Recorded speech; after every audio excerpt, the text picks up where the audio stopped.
be and talk to the beautiful people of the Cameroons. Let's talk about SDF, the Social Democratic Front, leading opposition party of the country, shortly after the firing of some bigwigs. Those bigwigs have decided to react, MaitreANL Ndive, and the decision of the national chairman is not has not been welcomed by most of these parties' officials. I must start by saying SDF is not the major opposition political party in Cameroon. Going by the number of parliamentarians that they have in parliament, I should be right saying what I'm saying. I'm answering your question. SDF have got 5 parliamentary seats. UNTP have got 7. CPNR have got 5. UDC have got 4. And other party have got 322. So, and when CPDM have got 152 seats, it means there's no opposition. It means there's one party system. That's where we should start. There's no opposition in Cameroon, taking into consideration that the CPDM have got absolute majority. That's the starting point. Yes, I got your question about the headlines in the Guardian newspaper talking about the SDF cabinet reshufflement and shadow cabinet. I must start by telling you that a lot of people don't understand democracy.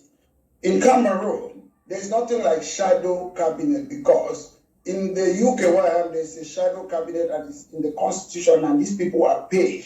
A shadow cabinet is a group of members of principal political parties in opposition that are choosing to counter members of government who are in cabinet. That's you shadow them.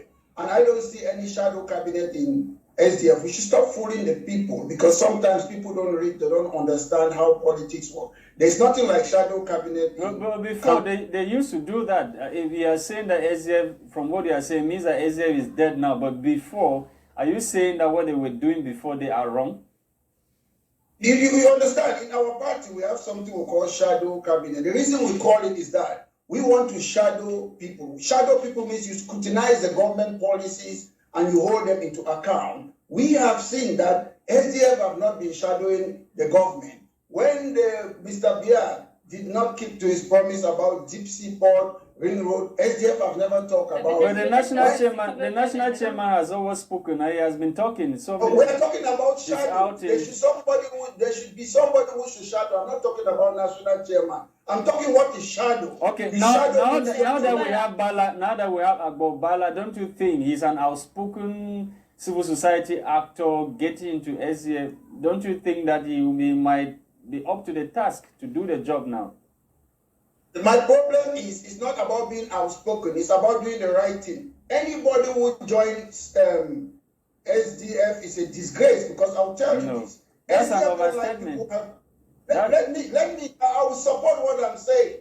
SDF don't like people with brain. That's why they sacked Professor Siga Asanga. That's why they sacked Asongani. That's why they sacked Barrister Benmuna. That's why Madame Tamanjon resigned. That's why Kawala resigned. That's why they sidelined Chairman Ngekaluma. I will tell you that in a political party, you have what we call the right, the left, and the center. SDF want everybody to think like mouton, sheep. That's how they behave. So people who join SDF, they don't have brain, to my opinion. Maître, vous parlez ici d'un autre avocat. Vous ne pouvez pas quand même dire que ce monsieur qui a été positionné à ce poste, il ne connaît rien. Vous ne pouvez pas dire ça. You're talking about individuals. I'm talking about a political party called Social Democratic. No, but you said anybody joining the SDF does not have brain. I'm not talking about individuals. I'm not talking about individuals. I'm saying if you read a party, to join a party, you have to look what are the manifesto on education, what are the manifesto on judiciary, what are they thinking about hospital road construction. SDF have got none of that for 30 years. So only a mouton will join such a party. That's what I'm saying.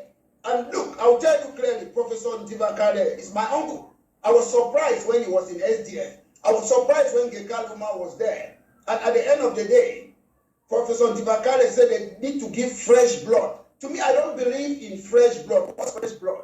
You need people who are competent to be there. I don't care your age.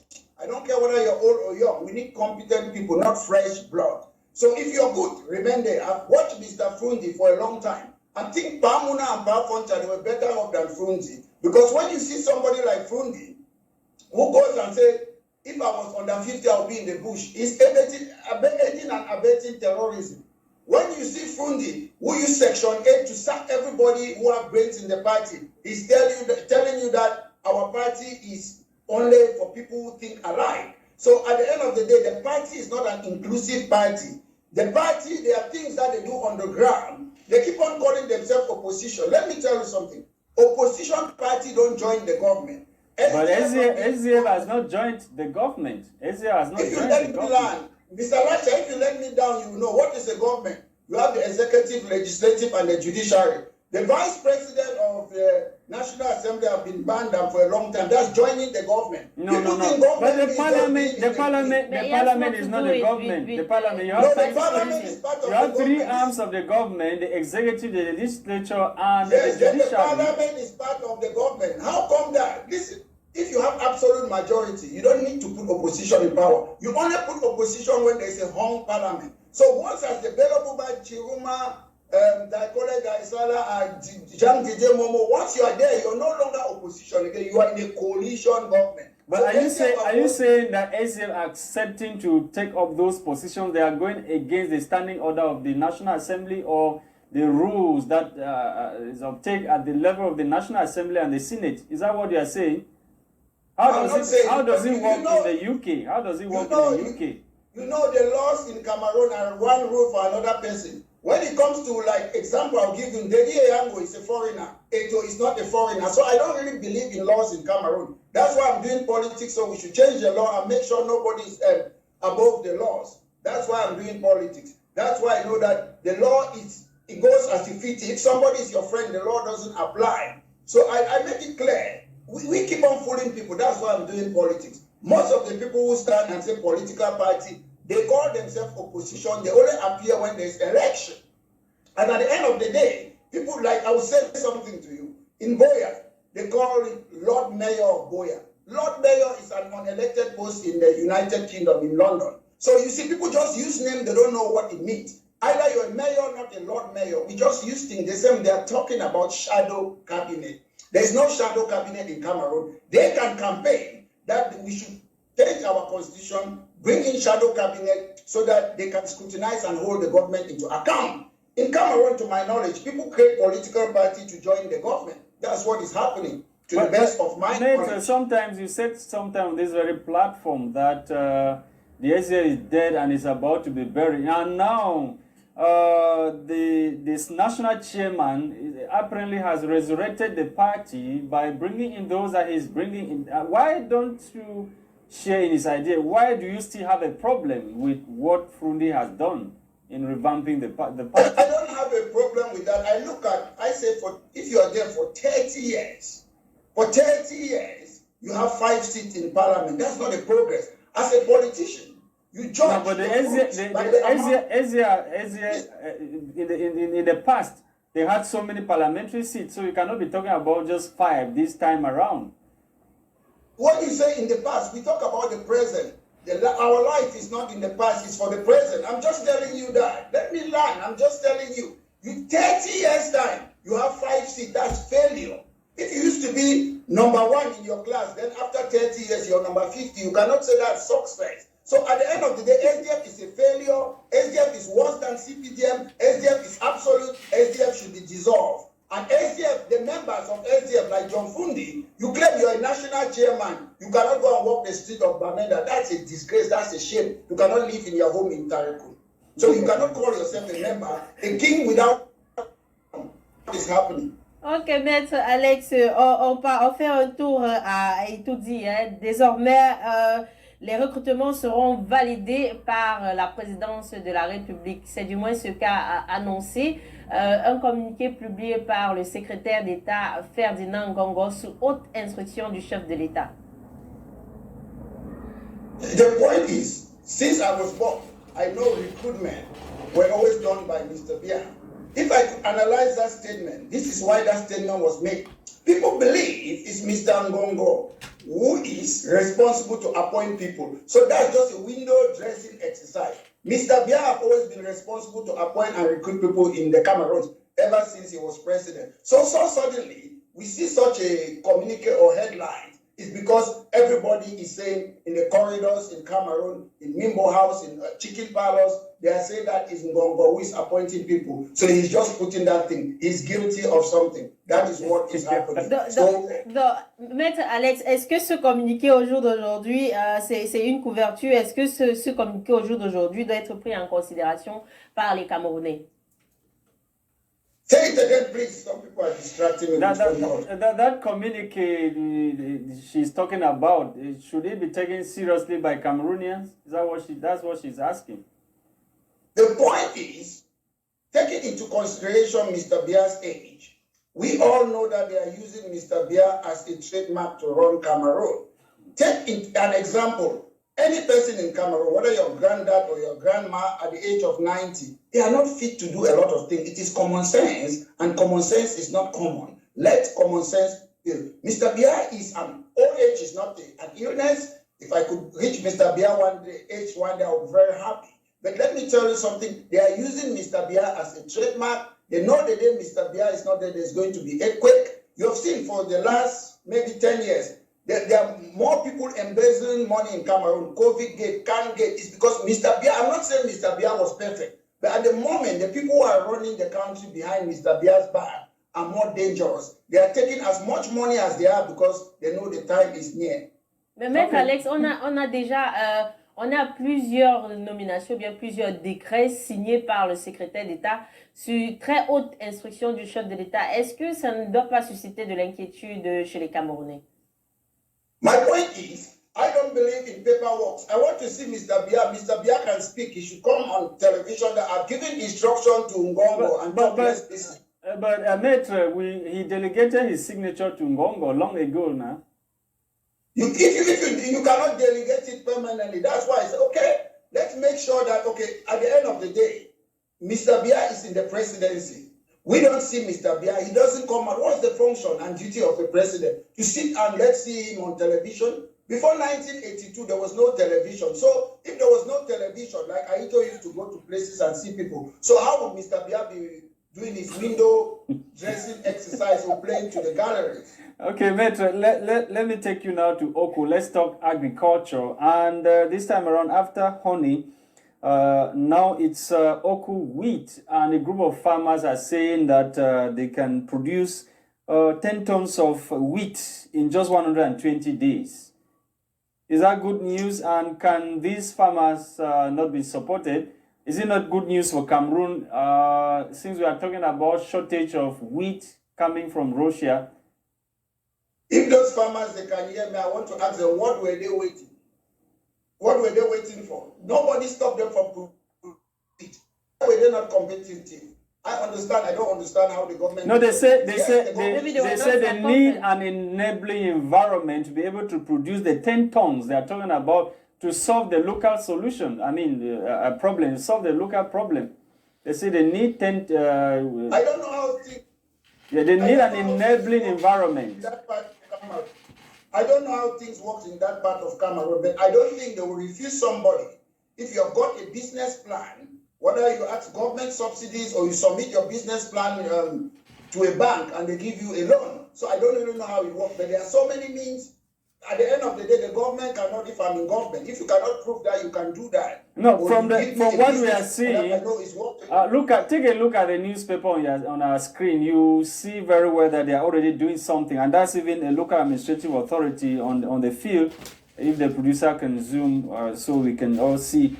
Inspecting what they are already doing. I've seen what you have said, but I said there's a procedure that they do this. That newspaper could be in Nigeria, so I don't know. No. This is the government. It's a government newspaper. MaitreANL is a government newspaper. The English version of Cameroon Tribune, published twice a week. The government newspaper is the best news on earth. I'm sure most of us when we were growing, we did not even trust the government newspaper. So, however, I'm saying there's a procedure to do these things. You don't do it through a government newspaper. What you do normally, example, you draw a business plan, you put the business plan and you show how you can achieve certain things. Either you send it to a government if there's a government subsidy or grant, or you send it to a bank and get loan. There is a procedure.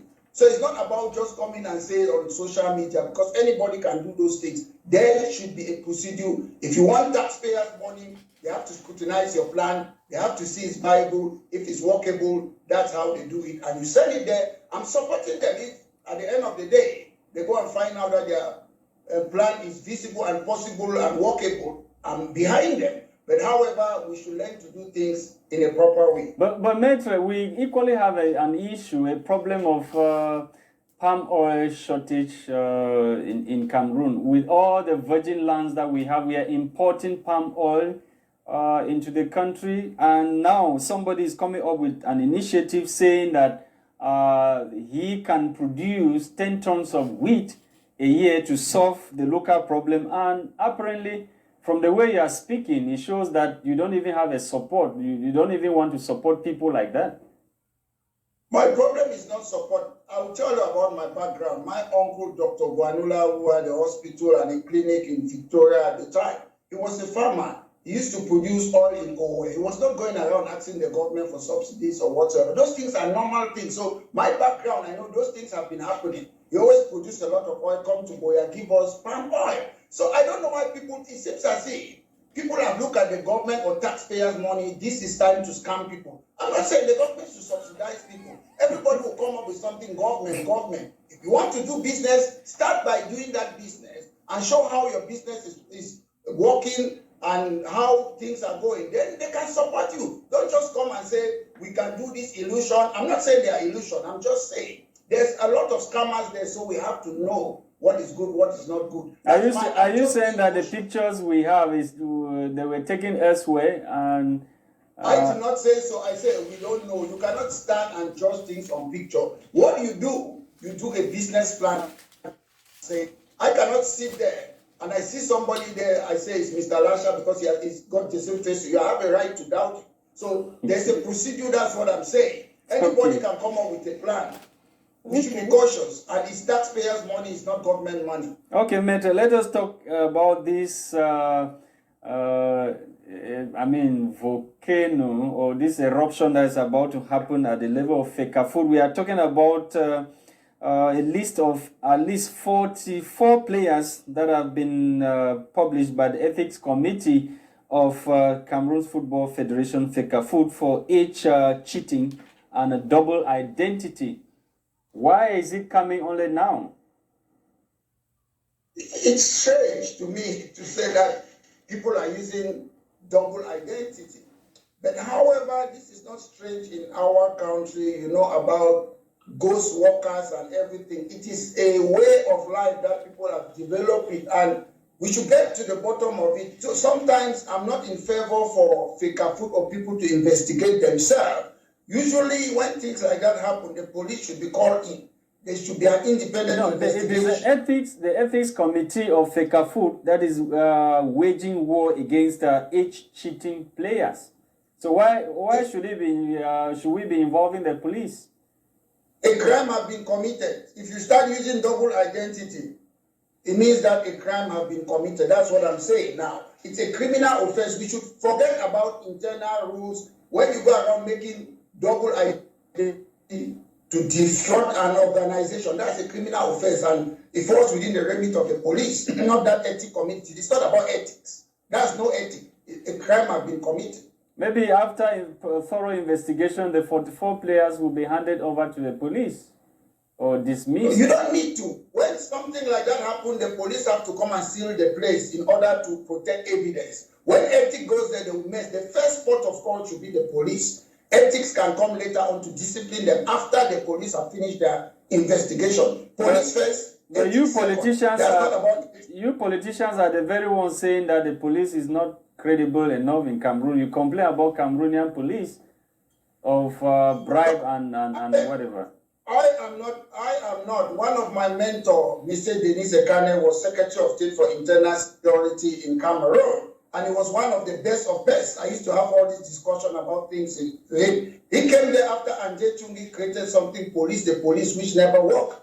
I spoke with my mentor, who was Secretary of State for Internal Security, Denis Ekane. This is somebody who tried to bring Cameroon, change Cameroon when there was no problem. He invited Abel Mukon to stay 2 weeks in the house. Actually, late 1988, how can we change Cameroon? So when I'm saying these things, I know what I'm saying. He was the boss for the police. And not all the police, they are not corrupt. I know that. But however, an investigation is an investigation. You see the evidence, and whether we like it or not, some police are corrupt, but we have to ask the police, they must do their duty. They are still there. They are our police. And any corrupt officer that's corrupt, we have to root them out and continue with the police service. Maitre, let's take you now to Manyu Division in the Southwest region, where women have said we have had enough. They were speaking shortly after the recent burning down of the Manfe District Hospital, and they are angry and saying that the Ambazonians, they have done enough. So it's high time they stop destroying public utilities in their communities. Mr. Lasha, what surprises me is that we should educate our public. If a thief come and break into your house and steal something, you start complaining, oh, this criminal have done this. No, what do? You make sure next time when there's election, you kick away the weak government that cannot exercise its function, like maintaining law and order, protecting national security, assisting economy. You blame the government. You don't blame the people who committed the crime, because there is a function, there is a duty. You don't go to government to collect taxpayer money and embezzle it. When you go, you're a government, you're elected. You go there to protect the people. So whatever happened in it, the government is unable to protect the title of the people. Yes, it was wrong that people have burned down a hospital. I acknowledge that clearly. But who is supposed to protect the people? Who is supposed to use taxpayers' money to govern? It is the CPDM ruling party. Are they doing that? No. Are we ready to replace them? Yes. Ok, Maître Alex Ndifé, nous allons dans le journal Mutation ce matin. Le journal Mutation nous parle de l'Assemblée nationale. Dion Ngute, le Premier ministre du Cameroun, esquive donc le Covid-gate lors de l'Assemblée nationale.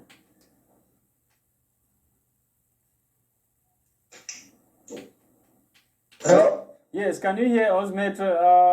I can hear you now, yeah. Yes, Gladys was talking about National Assembly, where the Prime Minister apparently dodged away from COVID gates in front of parliamentarians. You say he did what in front of parliamentarians? Say it again. Il a esquivé le COVID-gate. He dodged away, ran away. Yes, Yeah. not talking about COVID gates in front of parliamentarians, from what Mutation is saying. The problem is we should face facts. When we go and we have to look at what's the duty of the head of government, Prime Minister? What's his duty? Is he head of the parliament? No. No, he goes to answer or defend his government in front of parliamentarians. But what I'm just saying, to be honest, let's face facts. He's a prime minister. Has he got powers? And every time Of course, he got powers.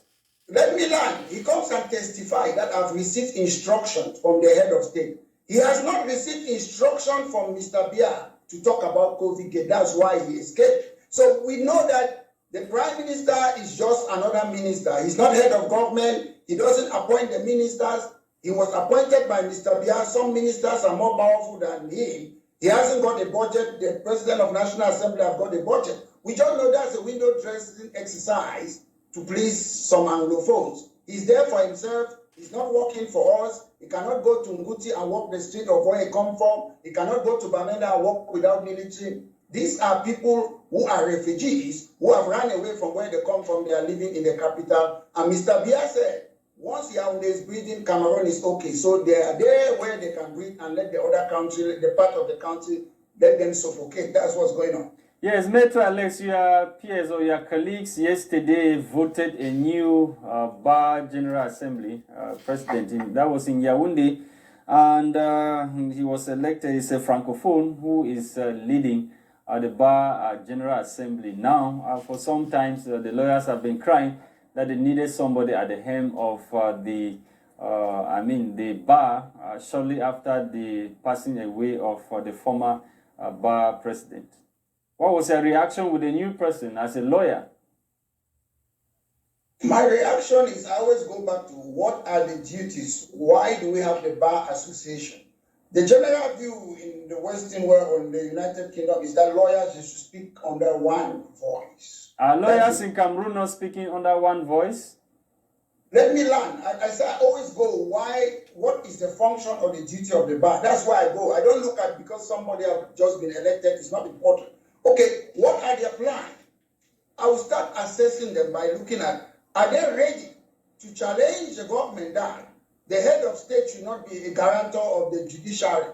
That's when I will start assessing them. What are their plans? Let the new president come and tell me what do you want to do, because I would really like to practice law in Cameroon where the head of state is head of the judiciary.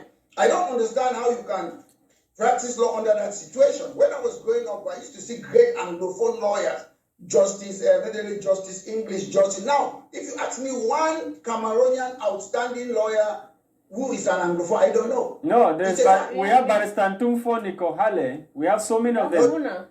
Barrister Benmuna, Ntumfo Nikohale. When I mean outstanding, taking into consideration cases and precedent, not about associating with the CPDM and building big houses and no. We are not talking about those are allegations.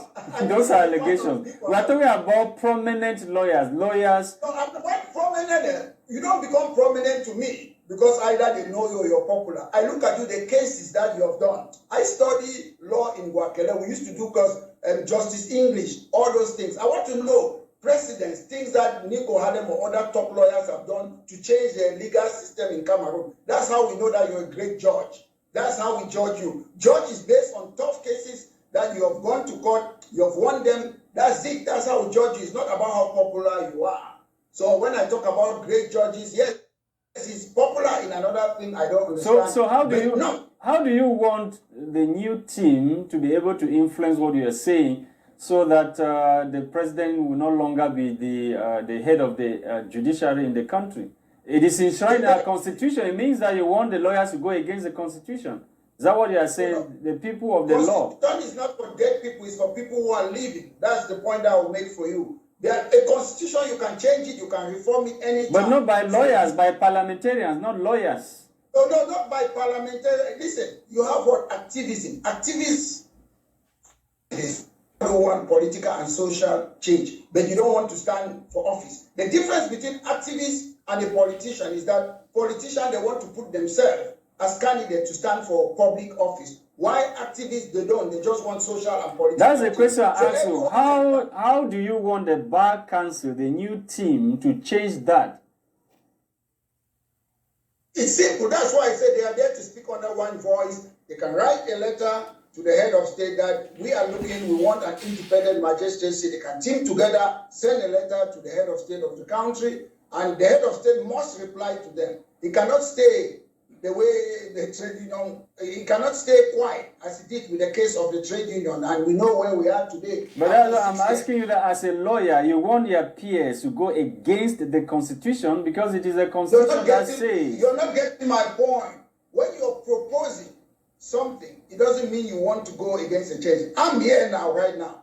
I'm a leader of a political party. If I say, if I'm elected, I will change the constitution of Cameroon. It is my manifesto. I'm not going against the constitution. You have ideologies, you have things. So the lawyers, if you look at Pakistan, you look at every country in the world, the lawyers are pivotal for changes. The lawyers in Cameroon, they have been so dormant. I don't want to say where I know where they spend most of their time. I won't say it on this program because that will be detrimental. The lawyers, they have to start speaking. It is their right. But you guys spoke in 2016 and you were beaten in Buea. Is that the same situation? The reason I went into the embassy in Cameroon in London, I slept in the cold winter, is because the lawyers were beaten. The reason why the lawyers and the teachers were released is because of our activism abroad. So it is very important. And I will tell you, I was in Cameroon. We used to walk from CPC Valley to Bamenda to stop school that they should not change our educational system. We used to march for different things. When I was in Guaquele, I was picked up in my house. I was taken to the gendarmerie. All those things are normal things, but I don't sing about it. Sometimes people have to sacrifice for other people. Buea University was not just given by the government. Multipartyism was not just given by that. Some of us, we did something, we protested. But the person who fought for you today, you're accusing his party of being a dead party. You don't even give credit. I did not. I've known SDF. I've never been an SDF militant. I used to go to Bamenda Liberty Square Stadium. I used to protest with them as an activist, but not as a member of SDF. I never knew he was an SDF militant. But however, I'm not accusing him. I maintain my stand that I will never be a militant under a party to somebody like Fru Ndi, where I cannot stand and talk about GDP, we cannot debate on interest rate, we cannot talk politics. He just sit and do monologue. He cannot come and debate with any person. So I don't do politics with old-style politicians. I would rather sit here and talk with some of your young politicians than people who are old-style. They just come and make speech. Nobody scrutinizes them. Gone are those days. Mr. Fru Ndi, your time is over. Resign. Ok, Alex, on va clôturer avec cette histoire de subvention de produits pétroliers au Cameroun. On parle de 80 milliards de francs CFA de subvention à la pompe du Cameroun seulement en ce mois de juin.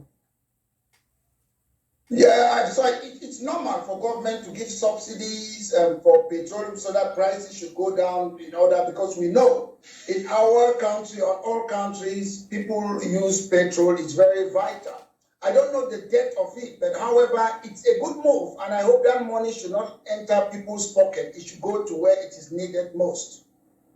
Okay, Maitre, we end with this gesture that was done by the government to Silicone Mount in Buea, boosting internet connection for startups, and the 1 year free internet connection that was given to Silicone Mountain is really paying off, as the Guardian Post newspaper puts it this morning.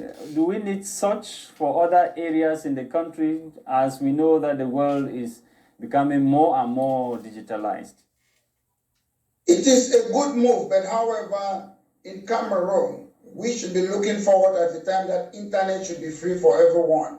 It is means of information. People need information. It's like education. To me, I don't think people should be paying for internet. The former Prime Minister of UK, Gordon Brown, that was in his manifesto. Unfortunately, he lost the election. I am looking like him. People should have free access to internet. People should not be making money. We need our people to be informed. It is very important. Information is power. If I can sit on your program today, I talk, it's because about information. So we should be looking forward at a time when internet will be free for everybody, when people will not be able to be paying for something. It's not about making money. It's do good for our people. MaitreANL, thank you so much, sir, for joining us on the line to London. It was a pleasure knowing that you sacrificed some time to be with us on this panel today. Thank you very much, and have a great day. And our condolence to you. You lost your sister. We've not had time to talk about that. This is the very first time you're coming on the program after that sad incident. Our condolence. The team wish you well, MaitreANL. Thank you very much. Thank you. And I'm sure you were aware of my sister's situation. And I'm very happy for the team being behind me. And I wish you well, and I'll update you with any future program. Thank you. Thank you. And thank you to televiewers of MyMedia Prime for watching this very first edition of the program for the week, which was produced for us by Tebong, or Christian Tebong. We were glad it's Bomonto Ngina and myself, Lasha Kingsley. Tomorrow is another day. Bye-bye.